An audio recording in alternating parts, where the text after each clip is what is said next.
todos e a todas. Hoxe imos traballar 4 tipos de palabras moi particulares. Os préstamos, os estranxeirismos, os neoloxismos e os dialectalismos. Como ides ver, realmente son 3 tipos de palabras, porque os estranxeirismos son no fondo un tipo de préstamo.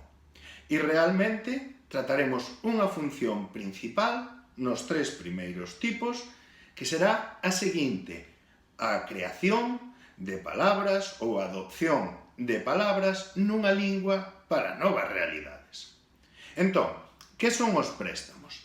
Os préstamos son palabras que se incorporan ao galego desde outras linguas para designar novas realidades, para darlle nome a novas realidades. En moitos casos, falamos de préstamos que se incorporaron á nosa lingua hai xa moitos anos. E isto, que é o que motiva?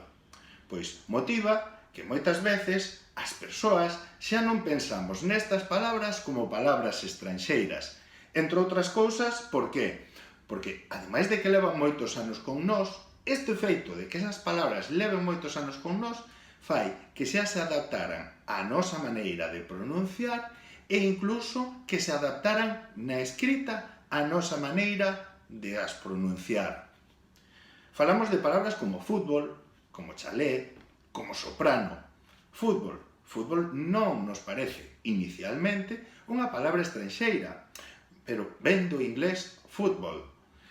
Adaptámola á nosa maneira de pronunciar e, ademais, adaptámola na escrita. Transformamos eses dous os do inglés que se pronuncian parecido ao noso U e ball, con ese dobre L final e, acabado en B-A-L, adaptámonos na escrita a B-O-L, por tanto, fútbol.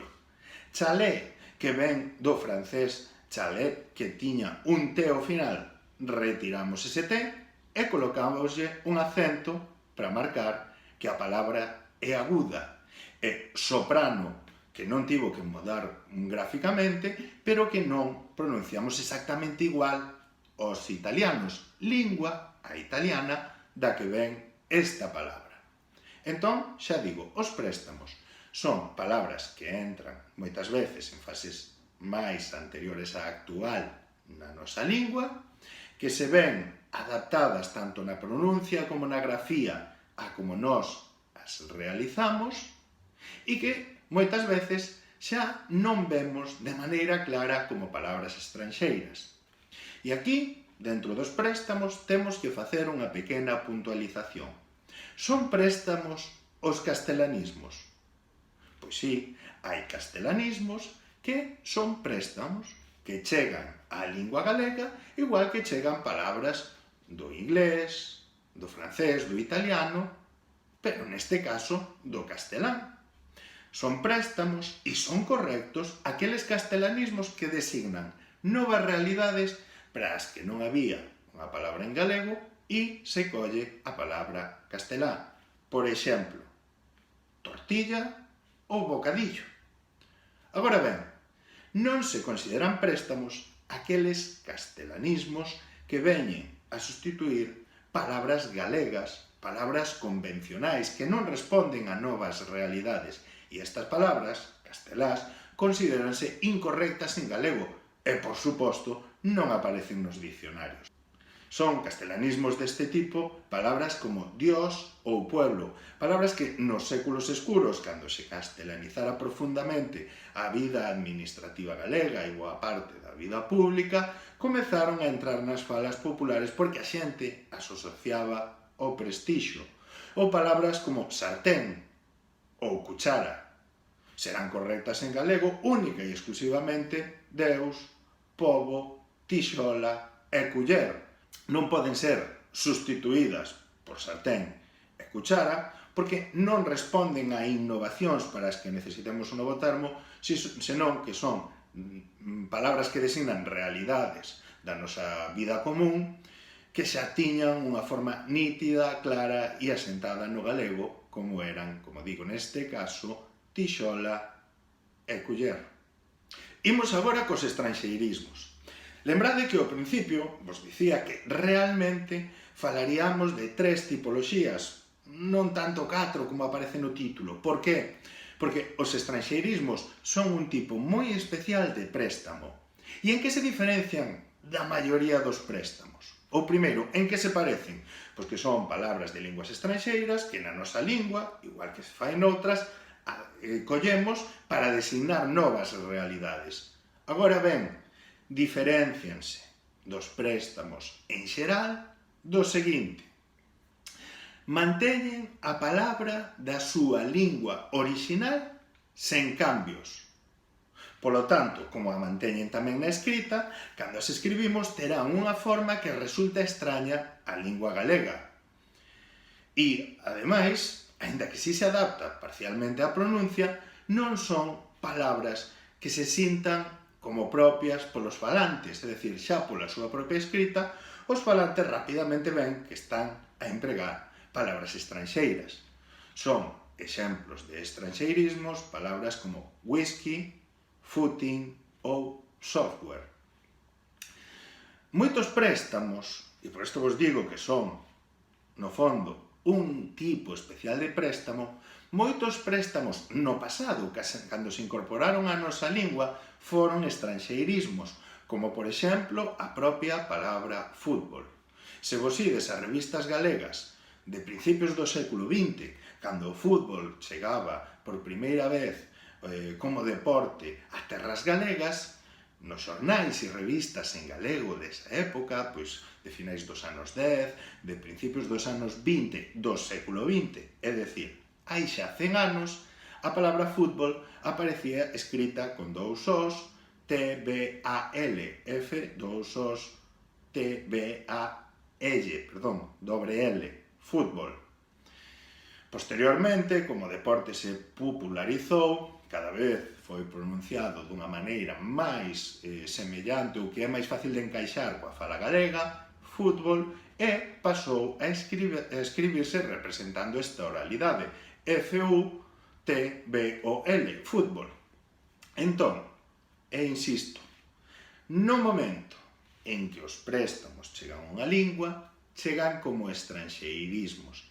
E cando eses estranxeirismos pasan moito tempo entre nós, son cada vez pronunciados dunha maneira máis propia e a grafía se adapta a esta pronuncia, pasan a designarse préstamos. Adáptase a pronuncia dos estranxeirismos? Pois, como vos digo, a grafía non, a pronuncia, pois depende do caso. Se esa pronuncia está moi distanciada da pronuncia galega ou da lingua que o recibe, tenden a adaptarse. Non me pidades aquí un grande exercicio, pero sabedes que software, como pronunciamos nós no día a día, software, non é a pronuncia orixinal inglesa. En inglés pronúnciase algo máis similar a software, e nós pronunciamos software. Software frente a software. Entón, como vedes, si nos estranxeirismos hai unha certa adaptación de pronuncia. E agora vamos ao terceiro tipo de palabras dos que imos falar hoxe. Aínda seguimos na creación ou importación, adopción de palabras para designar novas realidades. Mas neste caso falaremos dos neoloxismos. Os neoloxismos non son palabras que nós collamos de outras linguas, senón que son palabras que se crean dentro da propia lingua para designar novas realidades. É dicir, temos unha nova realidade, un invento, unha nova práctica, un novo hábito, e en lugar de ir a coller unha palabra ao inglés, de ir coller unha palabra ao francés, de ir coller unha palabra ao castelán, de ir coller unha nova palabra ao italiano, o que facemos é crear unha nova palabra desde a propia lingua. Iso sí, os neoloxismos son palabras para designar novas realidades que aparecen despois da formación da propia lingua. Así, son moi habituais en determinados campos, como poden ser a ciencia, a tecnoloxía, a informática, ou a política. O máis común é que se formen ou ben combinando palabras que xa existían, soldándoas, o sea, facendo unha única palabra ou mantendo esas dúas palabras xuntas nunha realidade máis complexa, ou ben engadindo prefixos ou sufixos a palabras preexistentes, é dicir, formando palabras derivadas a partir de palabras primitivas. Por exemplo, redes en fíos.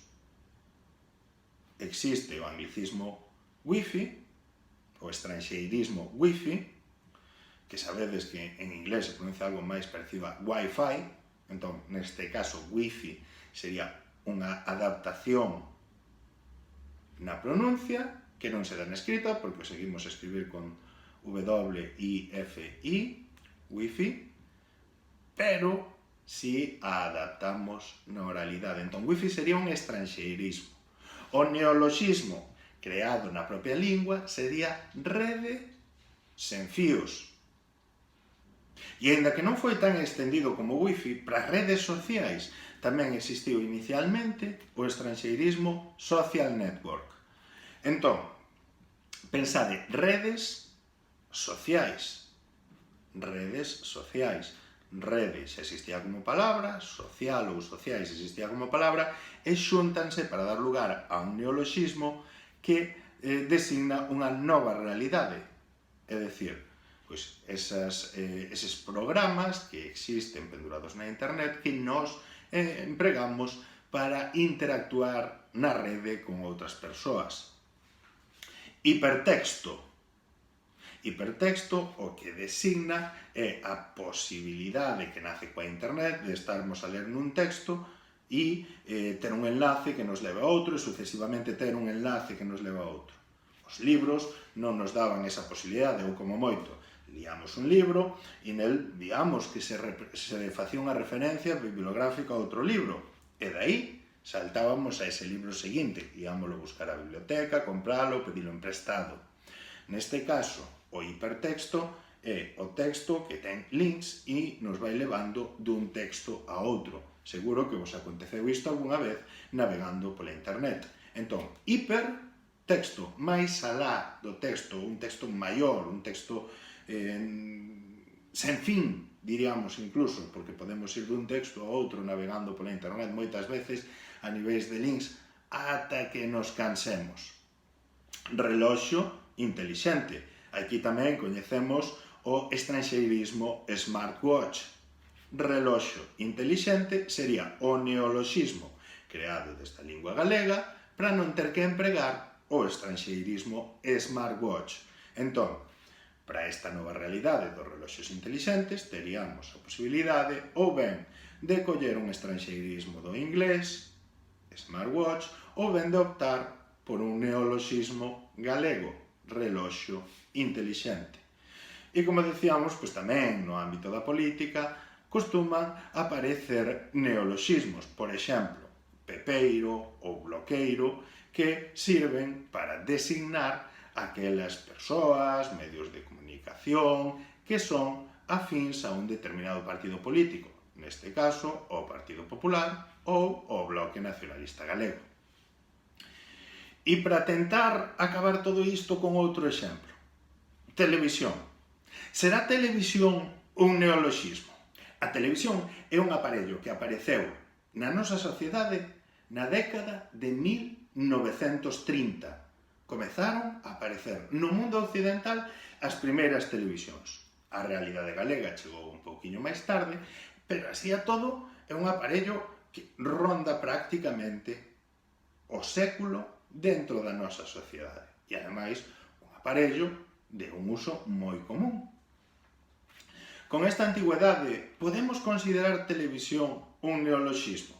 Porque agora, televisión como aparato para nós xa non é unha realidade nova. E comparado coa internet para moitos, é xa un medio de comunicación relativamente antigo e limitado.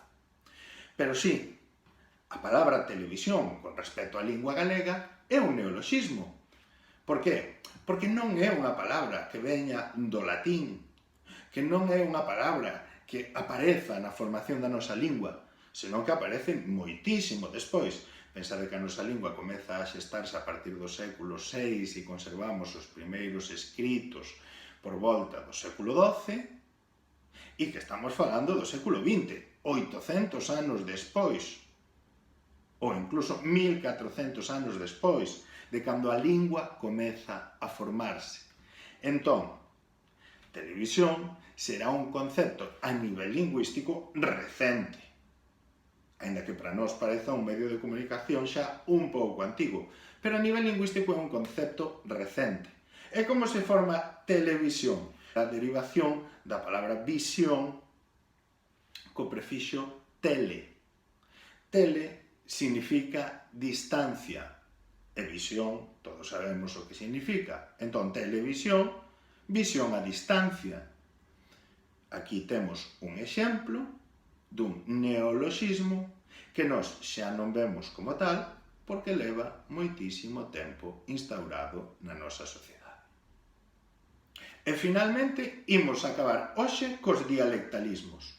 Os dialectalismos non son mecanismos para a formación de novas palabras ante a necesidade de designar novas realidades, senón que son palabras ou incluso pronuncias, realizacións, que se afastan da norma estándar. Que será a norma estándar?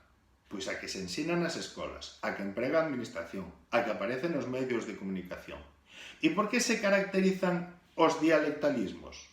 Porque os dialectalismos caracterízanse porque son maneiras de falar propias dunha determinada zona xeográfica. No caso galego temos 3 zonas amplas que despois teñen pequenas subzonas con características entre sí.